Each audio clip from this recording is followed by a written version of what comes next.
Hello, everybody. Welcome. Dr. Tabor here. And today we're going to talk about degenerative disc disease. The title of this section, part one, this will be a part two series, is What You Don't Know Can Hurt You. And we're going to cover everything you need to know about degenerative disc disease in this two-part series.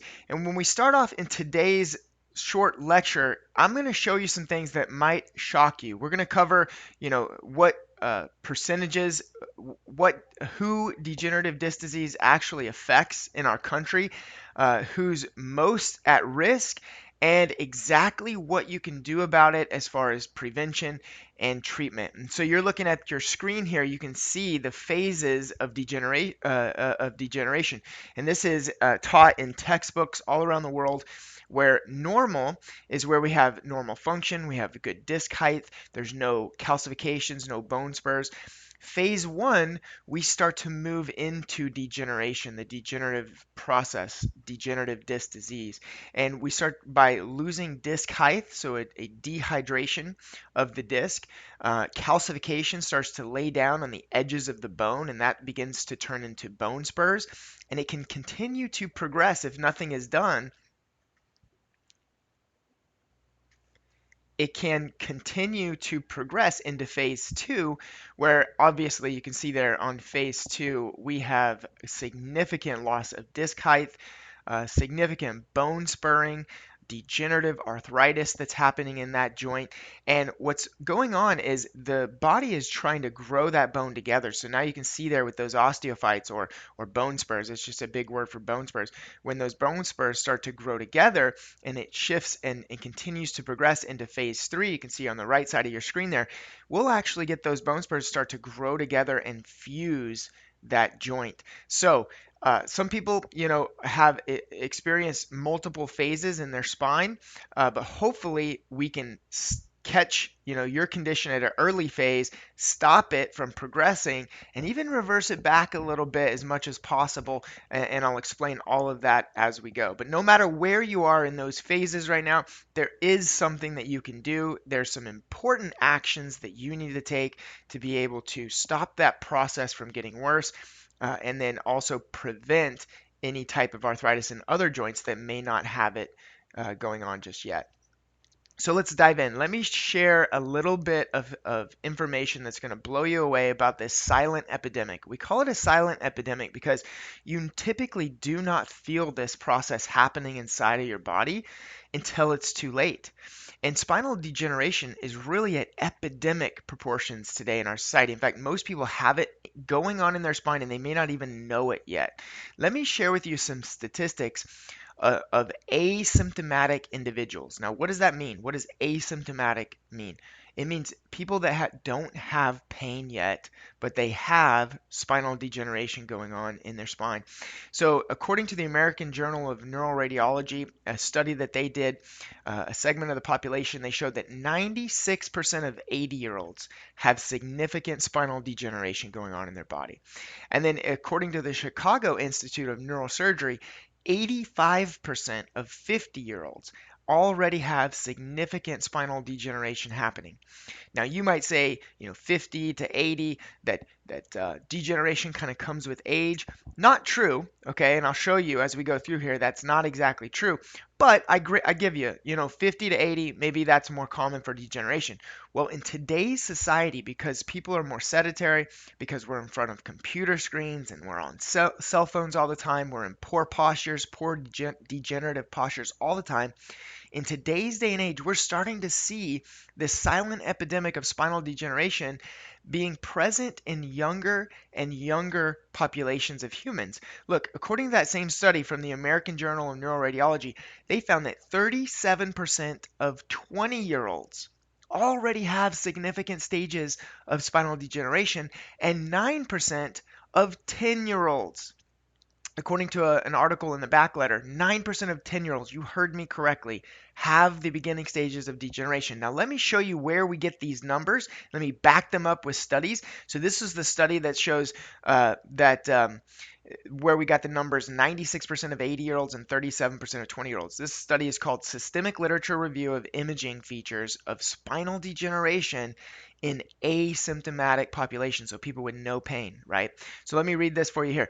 So 33 articles, they reviewed 33 articles reporting imaging findings for 3,110 asymptomatic individuals. So this was their study population group of people that they had imaging for. 3,110 people without pain. Individuals met their study criteria.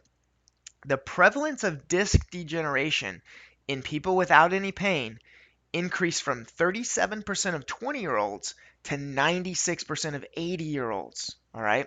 And then they go on to actually talk about how this process causes disc bulging, disc herniations, a lot of issues that people come into our office with, they don't even know are caused from this process of degeneration, disc degeneration that's going on. Here's the other study from the Chicago Institute of Neurosurgery. They showed by the age of 50, 85% of the population will show evidence of disc degeneration. The vast majority of these cases are asymptomatic or people who don't feel it yet. And then here was that study, that devastating study where we looked at 10-year-olds. Okay, and this was a study done by Scottish researchers where they took 154 10-year-olds, asymptomatic, meaning no pain, right? But they put them through an MRI scan and they showed that 9% of them had the beginning stages of degeneration already happening. And look at the title here. Shock over disc degeneration in 10-year-olds, but are disc abnormalities in this age group surprising? And the reason why they used that headline, if you read through this article, they said this. They said, as sedentary as we are as a human species now, as much as we're in front of technology, is it really surprising that we're starting to see degeneration at younger ages? And I would answer that question and say, yes, it surprises me, and it should not be the case. We have to do something to start taking care of our spines better, or they're going to continue to degenerate at faster and faster rates.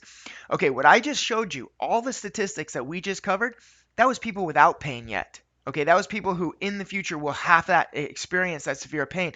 They don't even know that the process of degenerative disc disease is happening inside them. Now let me take you through some statistics from the CDC from symptomatic pain or symptomatic arthritis, right? People with degenerative disc disease or AKA arthritis, and they do have symptoms. Severe joint pain and arthritis. In 2015, 15 million adults reported severe joint pain due to arthritis. The percentage of adults, of course, with arthritis was different from state to state, right? But it cost Americans over $300 billion overall in healthcare costs. And guess what? It's the leading cause of work disability. So arthritis and degeneration causes people to miss work. It takes away from their activities of daily living. They can't do what they want to do every day. In fact, arthritis limits the activities of 23.7 million adults in America right now. Around 44% of adults with doctor-diagnosed arthritis. And when we hear that term, doctor-diagnosed arthritis, think symptoms, okay? Because when it's asymptomatic or there's no symptoms, they're not going to go to a doctor. So we don't call that doctor diagnosed arthritis. They just take an imaging of them and they notice that they have it, right? But when they actually term it doctor diagnosed arthritis, that means there's symptoms present because that means they had to go to a doctor for that. So 44% of adults with doctor diagnosed arthritis had arthritis attributed activity limitations, meaning they can't do what they want to do a lot of the time. And then this is even bigger.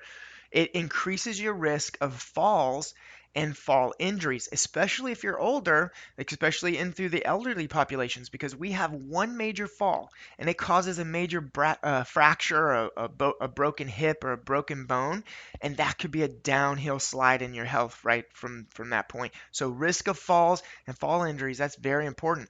And it says this is again straight from the CDC. Adults with arthritis were about 2.5 times more likely to have 2 or more falls and suffer a fall injury in the past 12 months compared to adults without arthritis. And remember, we can substitute this term arthritis for degenerative disc disease. Same thing, that's what's going on there. Now look at this. It's getting worse. And the CDC knows it because of us having to be sitting for so long.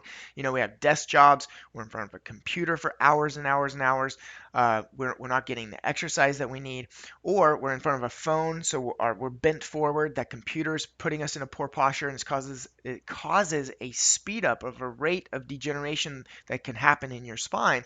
And the CDC says this: they think by 2040, an estimated 78 million, or 26% of US adults age 18 years or older, are projected to have doctor diagnosed arthritis, so pain with their degenerative disc disease. So we want to help you prevent this. We want to be able to find things early. That's why we want your whole family coming in for checkups, and we want you coming in regularly for those checkups so that we can find this before it gets into a phase 2, phase 3. Some of the things that have irreversible excuse me, effects that are going on. Now, let me put the cherry on top for this lecture here. Everything that I just told you, all right, all the statistics, everything that just blew your mind right there, I want you to multiply that by 10. Because I would argue that after this crazy pandemic we just had and all the lockdowns, our children are in front of they're in front of computers more, right? And when we were in lockdown, they were in front of computers for 10 hours a day. We're having more desk jobs, more people are having to work at home, getting less and less movement. So all those statistics are probably even more, because the Center for Disease Control and Prevention, the CDC, they reported this back in January 2020. They reported that children ages 8 to 10 spend an average of 6 hours per day in front of the screen. Kids ages 11 to 14 spend an average of 9 hours per day in front of a screen. And youth ages 15 to 18 spend an average of 7.5 hours per day in front of a screen. And I'm sure adults spend that much or more as well. And look at the date. So down there at the bottom where you see the reference, January 10th, 2020 is when that information came out. When were the lockdowns from the pandemic? March and April. That's when they started. So those statistics of our children being in front of computer screens, and it's like that for adults as well, those statistics came from before the pandemic. Now you can multiply those numbers by, who knows, an exponential amount, and people are living in front of screens. Now we're starting to see on the news that there's this term called the metaverse, right? People are going to start living in the metaverse. Well, we're already pretty much living there. We're just not wearing big headsets or anything. We're spending half our life or more than that in and on these types of technology, computers, cell phones, and that is speeding up the rates of degeneration. So we've got to start doing something to take care of the spine, prevent it from degenerating, and help you to have a long, healthy life without that type of pain and disability. All right, so stay tuned for part 2, because this one was kind of setting up the problem. I really want you to understand who's affected. Really, it's everyone. It's not just that person who's already been diagnosed with arthritis who's having the pain, even though that person needs to pay attention here too. And we want to be able to show them exactly what they could do to reduce that pain and to help preserve and prevent that arthritis from getting worse. But we want to reach everyone and be able to teach them how to take care of their spine for a lifetime.